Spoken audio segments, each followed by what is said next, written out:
They called me a monster. They stabbed me through the heart and celebrated my death. Now I'm trapped in the body of a servant girl, scrubbing floors in my enemy's castle. They don't know I'm here. They don't know I remember every spell, every secret, every weakness. They think the Dark Lord is dead. They're about to find out he's just getting started.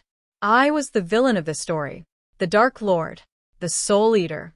The monster parents warned their children about.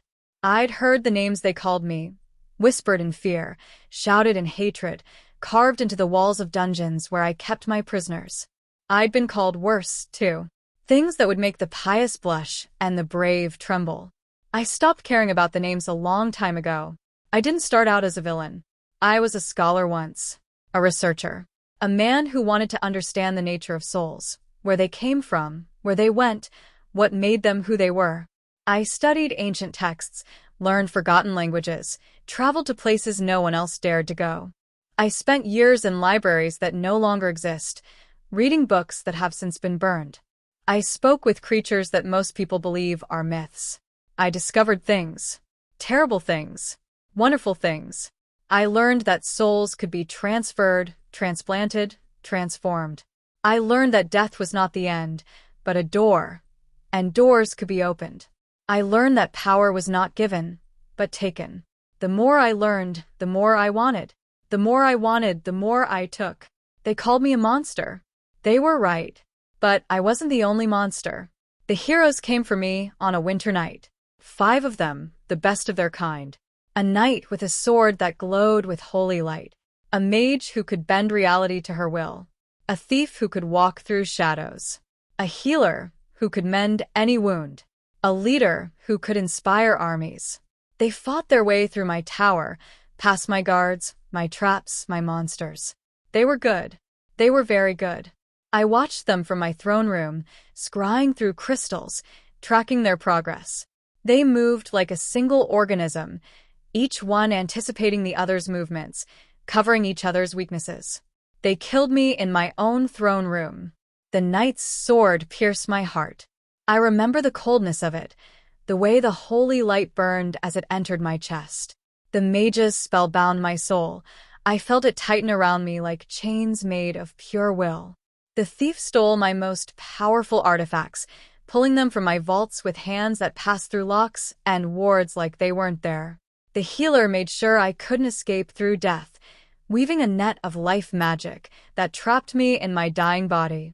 And the leader stood over me as I died, his face cold, his eyes satisfied. Sir Gareth, the man who'd once been my student. I'd taught him everything he knew about magic, about souls, about the nature of power. I'd taken him in when his family disowned him. I'd fed him, clothed him, trained him. I'd loved him like a son. He'd betrayed me. Any last words? He asked. I laughed. Blood bubbled from my lips. You think this is the end? I whispered. It's not. I'll be back. I always come back. He raised his sword. Not this time. He brought it down. The world went dark. I died. And then I woke up. I woke to pain. Not the pain of dying. I'd felt that before. This was different. Sharper. More intimate. The pain of being trapped in a body that wasn't mine, of being small and weak and powerless. I was in a small room, cold and damp, lit by a single candle. A cot beneath me, a blanket that smelled of mold, walls made of rough stone. The ceiling was low, the floor uneven, the air thick with the smell of old sweat and older fear. I was in a servant's quarters. I was a girl. I sat up so fast the world tilted. My hands, small hands, calloused hands, a servant's hands, clutched at the blanket. My hair, long, brown, tangled, fell across my face. My body was thin, underfed, scarred from years of hard work. I was young, 15, maybe 16. Weak, human, powerless. I stumbled to the small mirror on the wall. Cracked glass, tarnished frame, barely reflecting. I stared at the face looking back at me. Plain, ordinary, forgettable. Brown eyes that had seen too much. Brown hair that had never been properly cared for. Skin that was pale from lack of sun. Rough from harsh soap. marked with the small scars of a hard life. I was no one. I was nothing. I was exactly where I needed to be. I was the soul eater, trapped in the body of a servant girl in the castle of the man who'd killed me. I smiled. The face in the mirror smiled back. "Hello, Mordred," I whispered. "I'm home." The first days were a blur of confusion and pain. My new body was weak, human weak, servant weak, the kind of weak that came from years of hunger and overwork. I could barely lift the buckets of water, barely scrub the floors, barely stay awake through the endless days. I learned my new name quickly. Alara. A plain name for a plain girl. No one remembered where I'd come from, or who my parents were, or why I was here. I was just another servant, invisible and interchangeable. The castle was vast, a labyrinth of corridors and chambers and hidden passages. I'd built it once. I knew every stone, every secret, every weakness. But seeing it from the inside, from the bottom, was different. The walls that had protected me now trapped me. The floors I'd walked as a lord now bruised my knees as I scrubbed them. The servants were invisible, seen but not noticed, present but not acknowledged. They moved through the halls like ghosts, cleaning and cooking and serving, never looking up, never speaking unless spoken to. They were afraid of the heroes who now ruled the castle, afraid of their power, their tempers, their judgment. I became one of them, the quiet one, the strange one, the girl who never complained, never gossiped, never drew attention to herself. But I was watching, always watching. The heroes lived in the castle now. They'd taken it after I died, claimed it as their reward, filled it with their followers and their families. They sat in my throne, ate at my table, slept in my chambers. They'd made my home into their home, my legacy into their victory. I watched them every day. Sir Gawain, the knight who'd pierced my heart, was the lord of the castle now. He was tall and handsome, with golden hair and a smile that made servants blush. He sat in my throne, held court in my hall, dispensed justice in my name. He had a wife, Lady Alara, no relation to my new body, just a coincidence of names, and 2 young children who played in the gardens where I'd once walked alone. He was kind to the servants, generous to the poor, beloved by all. He was also a hypocrite. I knew about the affairs, the bribes, the peasants he'd evicted to expand his lands. I knew about the prisoner he'd tortured for information, the rival he'd murdered in secret, the promises he'd broken. He wasn't the hero everyone thought he was. Morgana, the mage who'd bound my soul, was his advisor. She was older now, her dark hair streaked with gray, her face lined with years of study and worry. She spent her days in the library I'd built, studying the texts I'd collected, using the knowledge I'd stolen. She was brilliant, dedicated, obsessed. She was also afraid.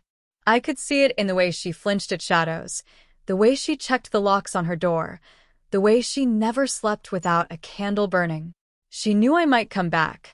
She was preparing for it, but she didn't know I was already here. Lysander, the thief who'd taken my artifacts, was gone. He'd left years ago, taking my treasures with him. I didn't know where he was. I didn't care. He was small. He would wait. My artifacts would call to me when the time was right, and I would find him. Aurelia, the healer who'd made sure I couldn't escape, was still here. She ran the infirmary, tended to the sick, saved lives I would have taken. She was kind. She was good. She was the one I hated most, because she believed in what she was doing. She genuinely thought she was saving the world by keeping me dead. She never asked questions, never doubted, never wondered if the man she'd helped kill deserved to die. And Sir Gareth, the leader, the hero, the man who'd stood over me as I died. He was the ruler of the kingdom now. He'd taken my throne, my lands, my power. He was beloved by the people who'd once feared me. He was handsome, charismatic, brilliant. He was everything a king should be. He was also a liar. He'd hidden the truth about his father, about the experiments, about the role he'd played in creating the monster he destroyed. He'd rewritten history to make himself the hero, and me the villain. He was the worst of them all. The first year was the hardest. My body ached constantly. My hands blistered and calloused and blistered again. I learned to cook, to clean, to serve, to disappear into the background like the other servants. But I never stopped remembering. I remembered my tower, rising against a stormy sky. I remembered my library, filled with books no one else had read. I remembered my throne, cold and hard and mine. I remembered the day the heroes came. The fire, the screams, the sword through my heart. I remembered Gareth's face as I died. Cold, satisfied, victorious. I would remember forever. I spent the next 2 years learning everything I could about the castle and its inhabitants. The passages, the secrets, the weak points. The guard schedules, the servants' gossip, the heroes' habits. I learned that Sir Gawain was afraid of spiders, that he checked his bed for them every night before sleeping, that his wife mocked him for it when they were alone. I learned that Morgana couldn't sleep without a candle burning, that she'd been afraid of the dark since childhood, when her parents had locked her in a closet as punishment, that she still had nightmares about it, decades later.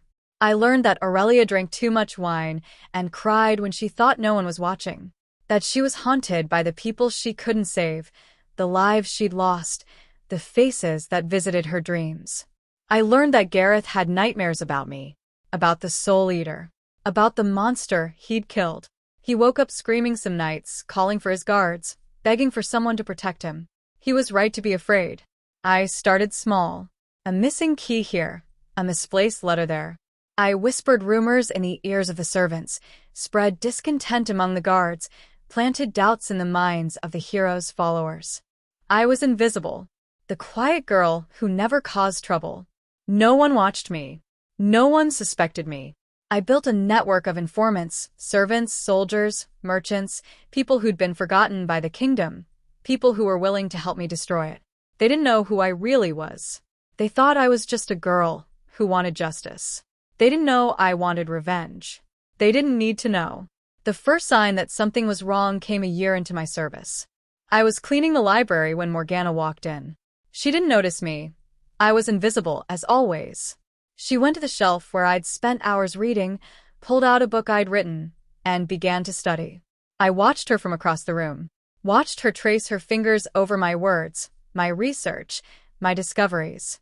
"You don't understand any of it," I said. She looked up, frowned. "What?" "The book. You don't understand what it means. You're just copying words you can't comprehend." She stared at me. "Who are you?" I smiled. "No one. Just a servant." I walked away. I felt her eyes on my back, confused, suspicious. She didn't follow. She didn't report me. She probably forgot about me within the hour. But I didn't forget her. The second sign came a few months later. I was serving dinner in the Great Hall, the same hall where I'd once held court, where I'd sat on my throne, where I'd ruled with fear and power. The heroes were laughing, drinking, celebrating another year of peace. They didn't see me. They never saw me. But Gareth looked up as I poured his wine. His eyes met mine. Held. Something flickered across his face. Confusion. Recognition. Fear. "Do I know you?" he asked. I kept my eyes down. "No, my lord. I'm just a servant." He stared at me for a long moment. Then he looked away. I walked back to the kitchen, my heart pounding, my hands shaking. He didn't remember. Not consciously. But somewhere, deep in his soul, he knew me. He knew what he'd done. And he was afraid. The third sign came on the anniversary of my death. The heroes held a celebration, a festival to mark the day they defeated the Dark Lord, freed the kingdom, saved the world.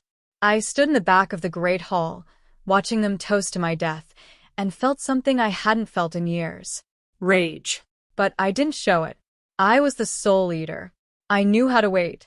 After the celebration, when the heroes had retired to their chambers, I walked through the castle, past the rooms where they slept, past the halls where they'd fought, past the throne where I died.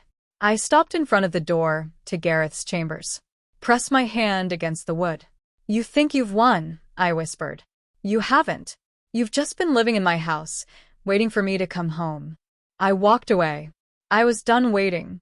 I chose the winter solstice for my return, the longest night of the year, the night when the veil between worlds was thinnest, the night when my power was strongest. I'd spent 3 years preparing for this moment. 3 years of waiting, watching, planning. I'd gathered my evidence, built my network, found my allies. I knew the heroes' secrets, their weaknesses, their fears. I knew how to destroy them. The heroes were holding another celebration. Music, dancing, wine. They didn't know what was coming. They didn't know I'd spent 3 years preparing for this moment. I walked into the great hall. No disguise. No hiding. Just me. The servant girl they'd never noticed. The dark lord they'd thought they'd killed. The music stopped. The dancing stopped. Everyone turned to look at me. "Hello, Gareth," I said. "It's been a while." He stared at me. Confusion. Recognition. Fear. "Who are you?" he whispered. I smiled. "You don't remember me? After everything we meant to each other?" "I don't. I've never." "You stabbed me through the heart. You bound my soul. You took my throne, my castle, my kingdom. And now you're living in my house, sleeping in my bed, raising your children in the rooms where I planned your destruction." His face went white. "It's you, the Soul Eater." "The Soul Eater," I repeated. "That's what you called me. That's what everyone called me. But you never asked why I became what I became. You never asked who made me." "Made you?" I walked toward him. The guests backed away. The guards reached for their swords. "I was a scholar, Gareth. A researcher. I wanted to understand the nature of souls. I wanted to help people. I wanted to save lives." I stopped in front of him. "Then your father came. He wanted power. He wanted immortality. He wanted me to find a way to transfer souls, to take a young body, a healthy body, and put his soul inside it." Gareth's face went pale. "My father? Your father. The man you idolized. The man you've spent your whole life trying to honor. He was the one who made me a monster. He was the one who demanded I find a way to cheat death." "That's a lie." "Is it? Ask Morgana. She knows. She helped him. She was his mage before she was yours." Morgana stepped forward, her face white, her hands shaking. "Gareth, I can explain." "Explain what?" He turned to her. "That you helped my father try to steal someone's body? That you helped him become immortal. He was your father. He was dying. He was desperate. You helped him become a monster." "No," I said. "I became the monster. Your father couldn't do what needed to be done. He couldn't bring himself to take another person's life. So I did it for him." Gareth stared at me. "You killed people. Only the ones who were dying anyway. Only the ones who had no family, no future, no one to miss them. I took their souls, and I gave them to your father. He lived another 30 years because of me. 30 years. He died in his bed, surrounded by his family, at peace. And I was left with the guilt, the shame, the nightmares. I was left with the knowledge of what I'd done." I stepped closer. I tried to stop. I tried to forget. But the more I learned, the more I wanted. The more I took, the easier it became. By the time your father died, I was already lost, already damned, already the monster you killed." Gareth was quiet for a long moment. Then, "Why are you telling me this?" "Because I want you to know. I want you to know that you didn't kill a monster. You killed a man who'd been turned into a monster by your own family. And now." I raised my hand. "Now I'm going to take back what's mine." The guards moved to grab me. I raised my other hand. They stopped. Not because I commanded them. I didn't have that power yet. But because something in the air had changed. Something heavy. Something dark. The Soul Eater was waking up. "Guards!" Gareth shouted. "Arrest her." They didn't move. They couldn't. Something was holding them in place. Something that felt like fear, like dread, like the shadow of death. "You've been living in my house for 3 years," I said. "Eating my food. Sleeping in my beds. Celebrating my death. And you never once asked if I deserved to die." "You killed people," Gareth said. "Hundreds of people. So did your father.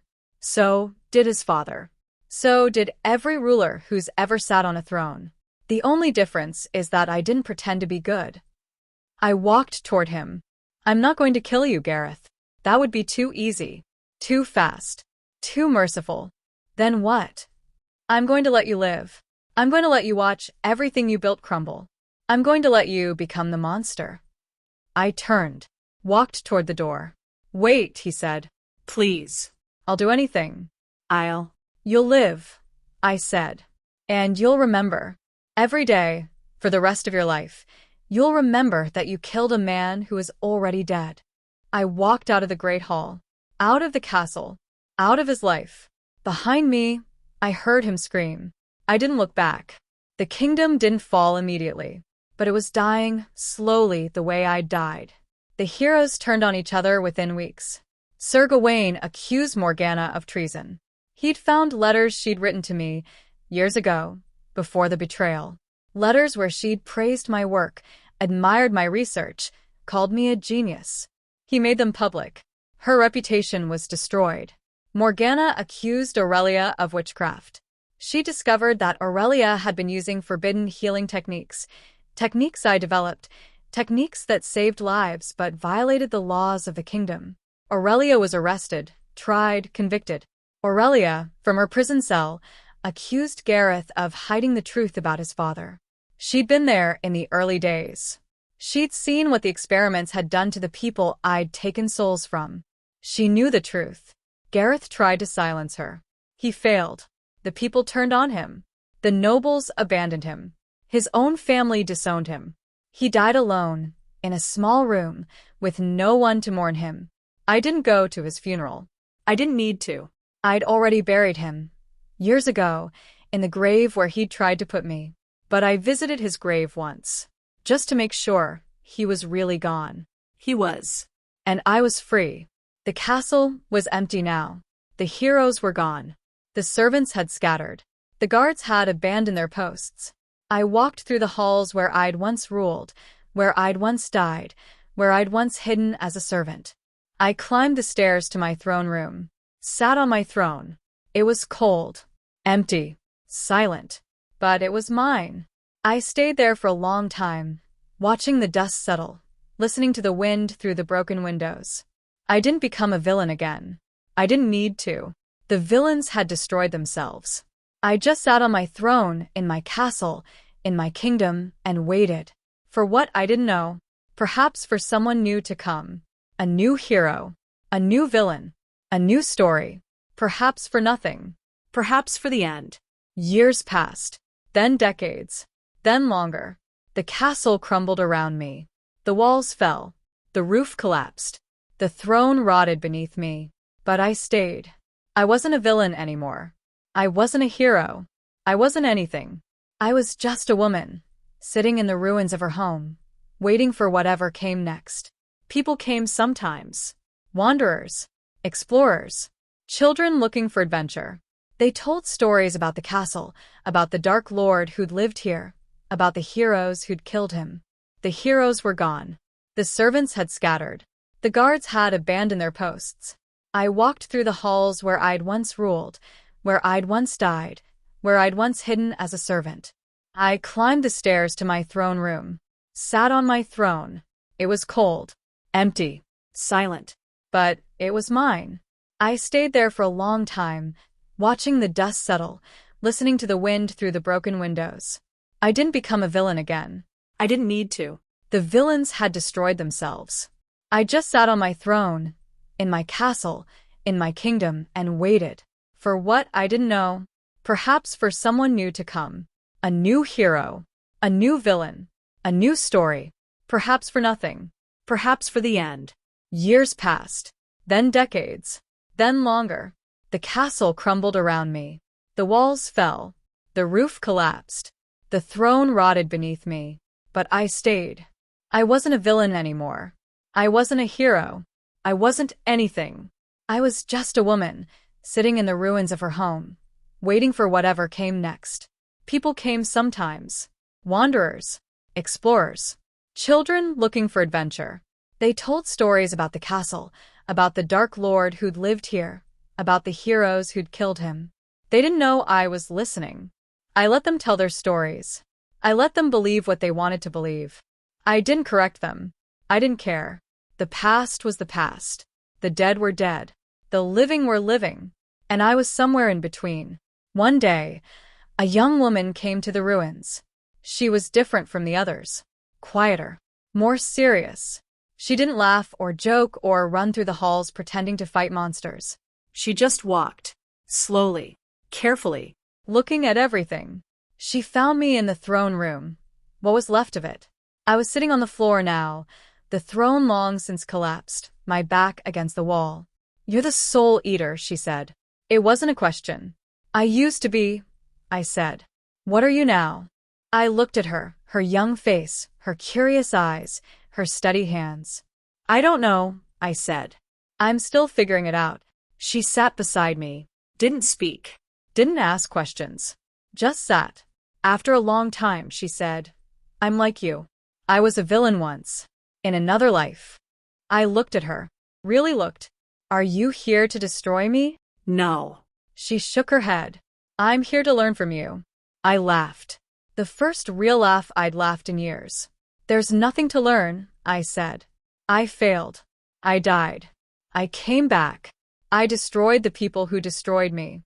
And now I'm sitting in a ruin, waiting to die again." "That's not failure," she said. "That's survival." She stood. Held out her hand. "Come with me," she said.